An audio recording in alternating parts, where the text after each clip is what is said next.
মরহুম আল্লাহর কুতুব সৈয়দ ফজলুল করিম রহমতুল্লাহ আলাইহি গভীর রাত্রে বয়ান করে আসতেছে। মুজাহিদরা বলতেছে যে হুজুর কই যাইবেন, এই পথটা খুব খারাপ, এই পথ দিয়ে ডাকাইতরা অনেক গাড়ি ছিনতাই করে টাকা পয়সা নিয়ে যায়, মানুষ উপর অনেক হামলা করে। আল্লাহর ওলি বলে তাতে কি হয়েছে, আমি তো চলে যাব, বাৎসরিক মাহফিল অগ্রহণ মাসের মাহফিলের কাজ চলতেছে, বাড়ি যেতে হবে। মুজাহিদরা আবার হুজুর পাও ধরছি, যাওয়া যাবে না, পথ খারাপ। চুপ, যার সাথে আল্লাহ আছে এর কিছু লাগবে না। সুবহানাল্লাহ। আর এক মুজাহিদ বলে হুজুর মোটেই যাইতে পারবেন না। কেন? এই পথ খুব খারাপ। যারা জিকির করে এদের দিল কি? কথা কয় না, জিন্দা। আর যারা জিকির করে না এদের দিল মুর্দা। হাদিসের ভাষা, রসুল বলে যারা জিকির করে এদের দিল জিন্দা, আর যারা জিকির করে না এদের দিল মুর্দা। আল্লাহর ওলি বলে মুর্দা আলারা জিন্দা আলাদের সাথে পারবে না? পারবে না। যেভাবে 2-1 মাস আগে একটা জবাব দিছিল নায়েবে আমিরুল মুজাহিদিন মুফতি সৈয়দ মোহাম্মদ ফয়জুল করিম, সাংবাদিক বলতেছে হুজুর দেশ তো ভারত আলারা দখল করার সম্ভাবনা আছে। আল্লাহর ওলি শায়েখে সরমনায় বলে চুপ, আমরা খাই গরুর কলিজা। কি খাই? কলিজা, গোস্ত খাই। আর ওরা খায় গরুর পায়খানা আর প্রসাব। প্রসাব খানেওয়ালারা কলিজা খানেওয়ালাদের সাথে কোনোদিনও পারবে না। কি পারবে নি? পারবে না। যেই হাত নিয়ে আসবে সে হাত নিয়ে ফিরতে পারবে না। যে পাও নিয়ে মুসলমানের বৃদ্ধ অবস্থান করতে আসবে পাও নিয়ে যাইতে পারবে না। দেশ মুসলমানের দেশ, ঠিক কিনা জোরে বলেন? কোন বিধর্মীরা দখল করার কোনো সুযোগই নাই। কথা ঠিক কিনা জোরে বলেন?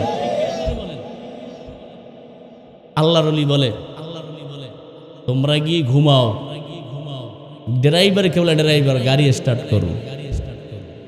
ড্রাইভার বলে কয়েকটা মিনিট চালাইলাম, 10 থেকে 15 মিনিট গাড়ি চালাইতে না চালাইতে দেখলাম গাড়ির সামনে রাস্তার উপরে গাছপালায় রাখছে ডাকাইতের দলেরা, কালো কাপড় দিয়ে গোটা ফেস আবৃত করা, শুধু চোখ বের হয়ে আছে।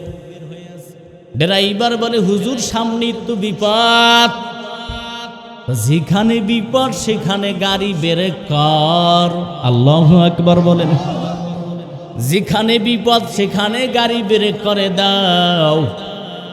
আল্লাহর ওলি গাড়ি ব্রেক করতে বললেন, গাছপালায় রাখছে যে রাস্তার উপরে ডাকাইতেরা, ওখানে গাড়ি ব্রেক করতে দেরি। হুজুর বলে আমাকে নামতে দাও। চতুর্দিকে আইসা ডাকাত গালিশের গ্লাসের সামনে দাঁড়াই গেছে। কি আছে দেন? আল্লাহর ওলি বলে ড্রাইভার গাড়ির গ্লাসটা খুলে দে, দরজা খুলে দে, আমি নামবো। খাদেমরা পিছন থেকে বলে হুজুর কোথায় নামবেন? এরা তো মদ পানকারী, এদের তো মাথা ঠিক নাই, না জানি কোনো হামলা করে। কয় চুপ, কোনো সমস্যা নাই, গাড়ির ব্রেক, দরজা খুলে দিন। আল্লাহর ওলি নামলেন, নাইমা ডাক দিয়ে বলতেছে বাবারা তোমরা কারা? কি বলল? বাবারা তোমরা কারা? কথাটা বলতে দেরি ডাকাইতের লিডার পিছন থেকে ডাক দিয়ে বলে আমরা তো সর্বহারার দল। কি হারা? সর্বহারা। কি বলছে? যে বাবারা তোমরা কারা? আর বলল কি? আমরা সর্বহারার দল। আল্লাহর ওলি ডাক দিয়ে বলে শোনো বাবা, দুনিয়ায় পরিচয় দিলা, সর্বহারার পরিচয় দিলা, কিয়ামতের ময়দানে বাবা ঈমান হারা হইয়া উঠো না। কথাটা বলতে দেরি ডাকাইতে লিডার ডাক দিয়ে বলে সামনে আর আগাইস না কেউ, কথা থেকে জানি কেমন একটা আলাদা ঘেরান, একটু বলবি নি হুজুরের ঠিকানা জিজ্ঞাসা কর, বাড়ি কই? সুবহানাল্লাহ। ডাক দিয়ে বলে হুজুর বাড়ি কই? আমার বাড়ি চরমোনাই। ডাকাইতের লিডার ডাক দিয়ে বলতেছে, আপনি কি চরমোনার হুজুর? কয় হ্যাঁ, আমি চরমোনার ফজলুল করিম। সুবহানাল্লাহ, কাজ হয়ে গেছে। ডাকাইতের লিডার সহকারে 8-9 জন দৌড়ে এসে বলে, হুজুর ক্ষমা করে দেন, বেয়াদবি হয়ে গেছি, গাছ সরাইয়ে দিতেছি। হুজুরে বলে, বাবা একটা দাওয়াত দিয়ে যায়, 18-20 দিন বাকি আছে চরমোনার ময়দানের মাহফিল, যদি সুযোগ পাও পাগলারা চরমোনার মাহফিলে যাইও। মাহফিলে চলে গেলে মোনাজাতের দিন মোনাজাত দিয়ে আসবে। প্রত্যেকের গায়ে লম্বা জামা, মাথায় টুপি, সবুজ পাগড়ি, হাতে তসবিহ। 9-10 জন কুতুবখানার সামনে দাঁড়াই আছে। ডাক দিয়া বলে, তঙ্গু হুজুর কই? আমি সাক্ষাতের জন্য আসছি আমরা, আমাদের হুজুর কই একটু ডাক দাও। কারণ বলে, দেখা করার তো সময় শেষ, হুজুর তো এখন রেস্টে আছে। না হবে না, যাবো না, সাক্ষাৎ করতেই হবে। আল্লাহর ওলির কাছে গিয়ে বললেন, সৈয়দ ফজলুল করিম কুতুবখানার সামনে এসে দাঁড়াইলে, বাবারা তোমরা কারা? আমি তো চিনি না। হুজুর আমরাই কপার পরার দল, যেই দিন 15 থেকে 20 দিন আগে আপনার গাড়ি আটকাইছিলাম মাদারীপুরের, সেই সর্বহারা ডাকাইতের দল, ক্ষমা করে দেন, বেয়াদবি হয়ে গেছি। বাবা তোমাকে দিকে তাকাইলে মনে হয় কোনো মসজিদের ইমাম বা খতিব সাহেব আসছো, অনবীর উম্মতের দল। হুজুর দোয়া করেন বাকি জিন্দিগি যেন রাসূলের আদর্শ দিয়ে সাজাইতে পারি।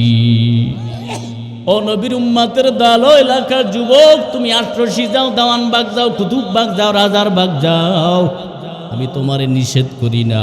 সুরেশ্বর যাও, নিষেধ করি না। যত দরবারে দৌড়াও না কেন, তবে যদি সব দরবার দেখা হয়, একটা দরবারের জন্য একটা দাওয়াত দিয়ে যায়। যদি সময় পাও বাবা, চরমোনার ময়দানে একবার যাইও। এই যে দাওয়াত দিয়ে যায়, এই তো ফেব্রুয়ারির 19, 20, 21, 19, 20, 21 তারিখ 3 দিন চরমোনার ময়দানের মাহফিল। অনেকে বলে, কয় আঙ্গু বাবার দরবারে এত গরু নাহি হয়, অন্য বাবার দরবারে এত মানুষ নাহি হয়। ওরে বাবা, গরুতে গরু চেনে, মানুষে মানুষ চেনে, ঠিক কিনা? আল্লাহওয়ালারা আল্লাহওয়ালা চেনে। মানুষ যদি দেখতে হয়, তাকাইয়া দেখো, 7 নদী পাড়ি দিয়ে চরমোনার ময়দানে যায়, ওখানে যাইয়া দেখো কি পরিমাণ মানুষ আল্লাহ হাজির করে দেয়। 1টা 2টা মাঠ, 7টা মাঠে প্যান্ডেল হয়। ও পানের যুবক ভাই, আল্লাহর গোলাম, আল্লাহওয়ালাদের সোহবাতে যাও, আল্লাহওয়ালাদের নেক নজরে যাও, কি লাভ হবে? আমলের ব্যাটারিতে চার্জ নিয়ে আসো। আল্লাহর হুকুম 5 বেলার নামাজ আদায় করো। একদল বলে, কয় পীর মুরিদি শিরক, ইমাম আজম আবু হানিফারে গালি দেয়, ইমাম মানা এরা মুনাফিকি, জোরে কান্না উযুবিল্লাহ। আফসোস, ইমামকেও গালি দেয়, পীর মুরিদিকে গালি দেয়, আল্লাহওয়ালাদেরকে কয় এগুলো কোনো দরকার নাই, ফালতু, জোরে কান্না উযুবিল্লাহ। আল্লাহ হেদায়েত দান করেন, কোন আমিন। আচ্ছা, একটা লোক তবলিগি কি গাঞ্জাখোর হয়ে গেছে? একটা লোক, ওনার স্ত্রী আগে পর্দা করতো না, তবলিগি গিয়ে নিজে হালাল খায়, পর্দা করে, 5 বেলার নামাজ আদায় করে। তুমি তবলিগের বিরুদ্ধে বললে লাভ হবে কি? উপকার হবে না? দিনের কোনো লাভ হবে? হবে না। একটা লোক উজনির ময়দানে গিয়ে দিনের বুঝ পাইল, আল্লাহওয়ালাদের নেক নজরে গিয়ে বয়ান শুনলে আল্লাহ হেদায়েত দান করলেন। হেদায়েতের মালিক কে? জোরে বলেন। না চরমোনার হাতে হেদায়েত আছে? হ্যাঁ, উজনির হাতে আছে, তবলিগের হাতে আছে। হেদায়েত কার হাতে? জোরে বলেন, আরো জোরে কন। হেদায়েত একমাত্র কার হাতে? আল্লাহ। হ্যাঁ, তবে আল্লাহওয়ালাদের নেক নজরে গেলে আল্লাহ পাক হেদায়েত দিতে পারে, ঠিক কিনা? জোরে বলে। কোন কথাটা বান্দার দিলে লাইগে যায় কেউ বলতে পারে? ও নবীর উম্মতের দল, একটা লোক আগে গাঞ্জা খাইতো, সুদ খায়, ঘুষ খায়, এখন চরমনের ময়দানে গিয়ে আল্লাহ হেদায়াত দান করছে। জিকির করে, 5 বেলার নামাজ আদায় করে। এক দলের গায়ের ভিতরে অ্যালার্জি শুরু হয়ে গেছে। ওই দিনে একজনে কয় ঢাকা কেরানীগঞ্জ মাহফিল করতে, হুজুর আগে কেউ জিজ্ঞাসা করে নাই আমাকে, তবলিগও হাতে নাই, বিভিন্ন জায়গায় আমাকে নেয় নাই। চরমনায় যাইয়া যখন আমি জিকির শুরু করছি, এখন গায়ের ভিতরে অ্যালার্জি শুরু হয়ে গেছে। তবে বিরোধিতা করে কোনো লাভ নাই। হেদায়েতের মালিক কে জোরে বলেন? আল্লাহ বলে, আমি চরমনের বাতি জ্বালামু, কোনো বেঈমান বিরোধিতা কইরা নিবাইতে পারবি না।